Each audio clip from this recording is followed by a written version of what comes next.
श्री महाराज जी के मुख से ही लीला रसामृत का श्रवण करेंगे। एक दिन में 3 लेक्चर दिया।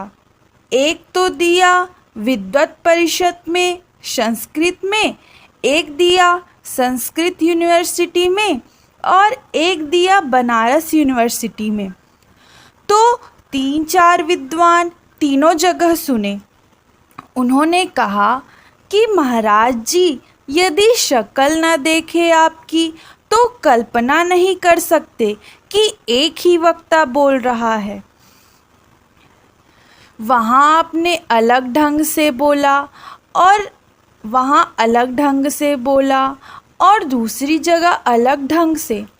तो महाराज जी ने कहा कि भाई, बोलना तो पब्लिक के लिए होता है, जैसी पब्लिक है वैसा ही बोलना चाहिए।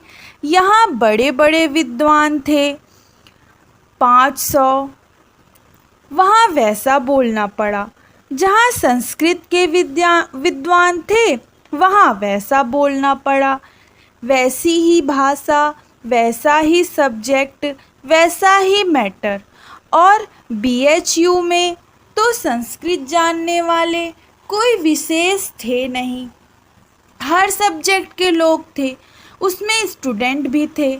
बोलने में तो हम गांव में भी 2-4 जगह बोल चुके हैं।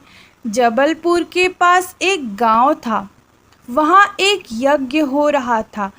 आदमी तो 25,000 थे, लेकिन उसमें 90% बेपढ़े लिखे थे। गांव वाले सब बैलगाड़ी में बैठ बैठ कर के आए थे। अब महाराज जी कहते हैं कि मैं धक्क रह गया कि अब मैं क्या बोलूं, ये बेचारे क्या समझेंगे। और 25-30 विद्वान थे काशी के यज्ञ कराने वाले।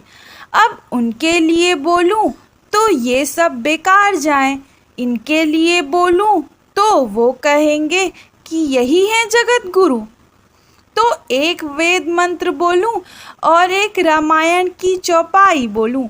वेद मंत्र के लिए उनकी तरफ इशारा करूं और फिर सारी पब्लिक की तरफ देखूं।